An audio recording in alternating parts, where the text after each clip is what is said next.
Bismillahirrahmanirrahim. Assalamualaikum warahmatullahi wabarakatuh. Alhamdulillah, alhamdulillahirabbil alamin. Wa bihi nasta'inu ala umuri dunya wad din. Wassalatu wassalamu ala asrofil anbiya'i wa ala alihi wa ashabihi ajma'in. Asyhadu an la ilaha illallah wahdahu la syarika lahu wa asyhadu anna Muhammadan abduhu wa rasuluhu la nabiyya ba'dahu.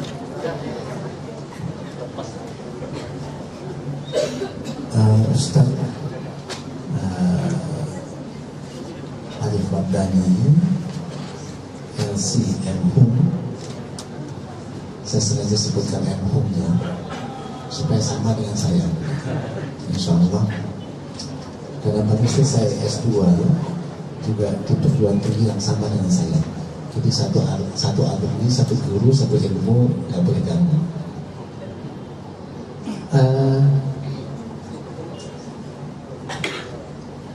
Sejak awal saya datang 2013 ke Kairo, kegiatan pertama yang saya hadiri sebelum kegiatan yang lain adalah saya datang ke Bangkuro, yaitu dalam acara Simani. Dan saya berpikir bahwa apa yang dikembangkan oleh Bangkuro adalah sesuatu yang sangat asasi, sangat prinsip, terutama bagi para pembelajar yang ada di Kairo ini. Terutama tentu kekhususan keilmuannya adalah yang belajar al-ulum ad-diniyah, yaitu di Azhar University. Mengapa? Karena dasar dari seluruh aspek keilmuan itu adalah Al-Quran Al-Karim. Oleh sebab itu maka dukungan saya sejak awal adalah memang dari sisi bagaimana kita bisa meningkatkan kualitas dari mahasiswa ini. Bukan sekedar persoalan kuantitas kegiatan, bukan itu yang kita kejar seharusnya, tetapi kualitas kegiatan. Kualitas kegiatan yang mengarah pada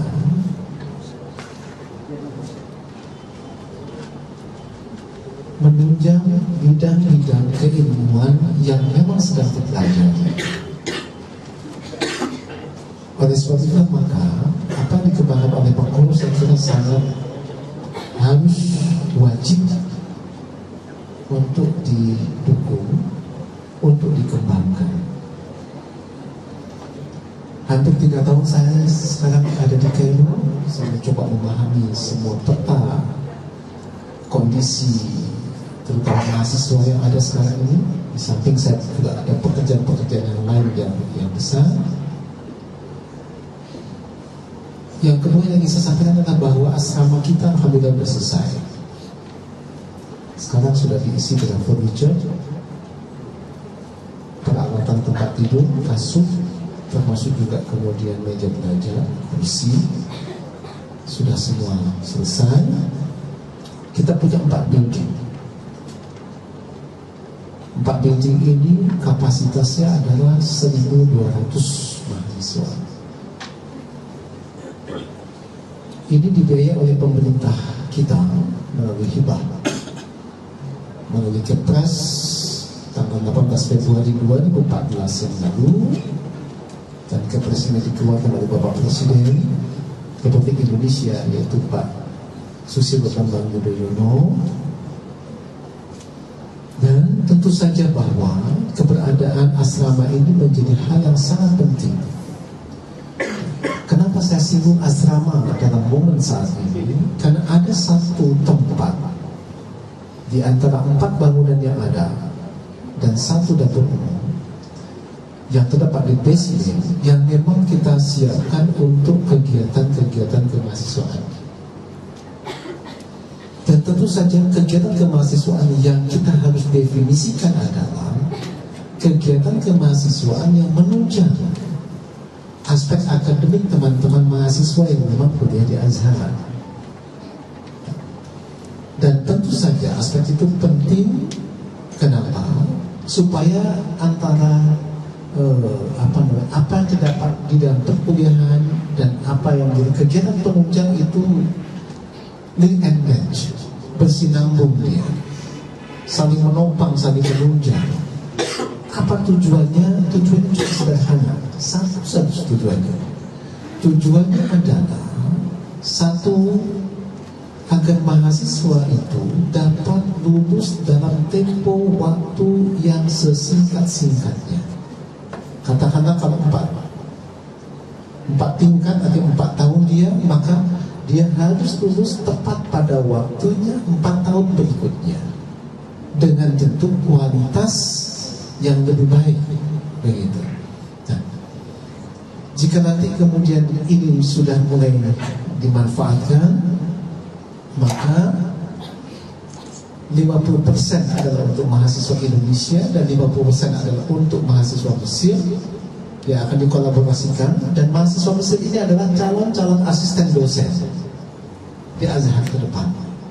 Jadi artinya adalah orang-orang yang akan ditempatkan di sana adalah orang-orang atau adik-adik mahasiswa kita yang kita coba orientasikan pada peningkatan kualitas. Ditambah nanti dengan ada satu ruang-ruang tertentu di basement yang kemudian kita sudah buatkan untuk tempat kegiatan kemahasiswaan. Dan menurut saya kegiatan modal seperti Makura ini dengan tahfizul Quran, dengan tahsinul Quran dan berbagai kegiatan yang lainnya, ini yang harus kemudian dikembangkan di sana. Model ini yang menurut saya akan mempercepat juga proses begitu. Nah, oleh karena itulah maka teman-teman Makura, Hufaz, saya sangat senang dengan program peningkatan kualitas di dalam menghafal Al-Quran dan tahsin Al-Quran dan aspek-aspek yang lain yang sejenis dengan aspek ini. Karena memang tujuan kita datang ke masjid ini enggak ada cara lain kecuali tujuannya cuma satu, ya. Bagaimana menyerap ilmu sebanyak-banyaknya dari Al-Azhar University, dari Universitas Al-Azhar, sehingga nanti ketika kita pulang ke Indonesia, maka keilmuan ini sangat bermanfaat untuk meningkatkan kualitas SDM Indonesia. Karena saya yakin para alumni-alumni Al-Azhar insya Allah tidak akan kehilangan pekerjaan. Jangan takut pulang ke Indonesia. Tidak akan kemudian tidak dapat rezeki. Pasti rizqu minallah min haitsu la yahtasib. Tapi yang penting adalah bagaimana mengembangkan keilmuan yang ada dalam bidang masing-masing untuk berkontribusi di dalam membangun kualitas SDM Indonesia kita ke depan. Nah, oleh karena itu maka di sini menurut hemat saya kita harus menempa diri, konsentrasi penuh pada aspek peningkatan kualitas diri tersebut tadi. Yang ketiga poinnya adalah besok tentu ada sebahagian teman-teman kita yang alumni Al-Azhar yang sudah selesai kuliah di Al-Azhar akan wisuda. Jumlahnya sekitar 250-an orang kurang lebih, dan itu diikuti juga dari beberapa negara yang lain. Nah, satu hal yang ini nanti kita informasikan, dan ini adalah komitmen kita dari KBRI, terutama dari Kantor Atas Pendidikan dan Kebudayaan, adalah teman-teman alumni ini kita akan surati para kepala daerah yang masing-masing, setingkat gubernur dan wali kota serta bupati, dan beberapa sekitar lagi, bahwa mereka adalah alumni Al-Azhar yang sudah selesai menyelesaikan sekolah di Kairo ini, baik S1, S2 dan S3. Yang kita minta cuma satu, bahwa para alumni ini mohon bisa dimanfaatkan secara optimal oleh pemerintah daerah masing-masing, mulai dari Sabang sampai ke Merauke. Kenapa? saya sudah berkomunikasi dengan Bunda Eliza, Wali Kota Banda Aceh, tentang masalah ini. Saya sudah berkomunikasi dengan Gubernur NTB tentang masalah ini. Saya sudah berkomunikasi dengan Gubernur Jawa Barat, waktu itu saya ditemani oleh Pak Cacat, tentang masalah ini.